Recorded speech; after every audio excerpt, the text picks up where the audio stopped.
Hi, how's everybody doing? My name's Josh, and this is Preparedness for the Average Family. If you're a returning viewer, thanks for coming back and watching us again. And if you're a new viewer, welcome. So tonight, I'm going to continue the series on the basic categories of preparedness that my family and I prioritize. This is going to be the second to last in this video series. I have one more after this one. Tonight, I want to talk to you about two different types of threats and how we can attempt to counteract those threats and deter those threats. The first I want to talk to you about is nuclear, biological, and chemical threats. How do we as civilians, non-military, non-law enforcement, protect ourselves against nuclear, biological, and chemical threats? Look, at the end of the day, guys, if something like that were to happen, big scale, a nuclear threat or a radiological threat or a chemical threat, it'd be really bad.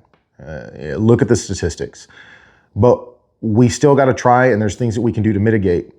But the items I'm about to show you aren't just for an end of the world, doomsday style scenario.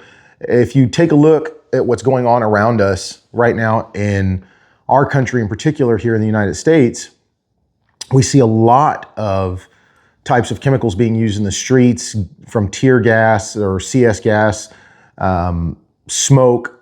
These things can be mitigated if you're in a situation where you find yourself, unfortunately, in something like that. This would be able to mitigate those threats. And what I'm talking about is gas masks. So over here, I have a couple of examples of gas masks. These are the ones that my family and I use. I have a gas mask for every member of my family. This one over here is the one that the adults and the older children are assigned. This is the Mira Safety CM8M gas mask. I have smoke filters and MBC filters, or CBRN, chemical, biological, radiological, and nuclear filters on here, ready to go. And then in the bags that they come with, I have smoke filters that are also carbon monoxide filters. These are tools, right? Expensive tools. This one right here costs around $500 for the kit that comes with the mask, two filters, the CBRN and the smoke and carbon monoxide, the bag. It also comes with a bottle of iodine pills. These iodine pills that come with it are for radiation sickness and trying to prevent it, right? Over here, I have what my smaller children use in my family, which is going to be this small mask right here. And as you can see, the size on that is about accurate, right? So we have a couple of toddlers here. This is one of my toddlers' masks, my oldest toddler. And as you can see, we still have the same ready to go filter on there. This right here costs approximately $200 to $300 depending. And I'll put links to all of this stuff down below.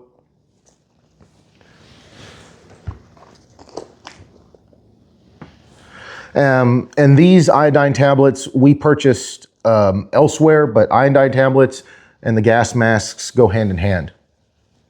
Now, the other threat I want to talk about tonight, and I'm joining these two into the same video because one, I think it'd just be easier and to talk about these threats that we don't always think about. And the second one is going to be electronic threats. What I mean by electronic threats, so EMP, for example, is the first one that comes to mind, or signal jamming. These are all electronic warfare that is used throughout the world every day. So what this bag does is, if there was an EMP, I have certain items that I keep in this bag that will be protected and shielded by this bag, and I will be able to use in the event that something like that happens post EMP. Now in this bag, it's just like a dry bag. It rolls up, and then you can open it up, and then you have all your stuff down in there. I'll go and maybe do a short on this eventually and what I carry in it. But normally I carry a spare radio, batteries, a solar panel, And what I do is I have one for myself and then one for my wife, because she leaves the house, goes to work a good distance away. So I want to be able to communicate with her if something happens. And this is part of our mitigation of that. If something were to happen, we have means of being able to communicate.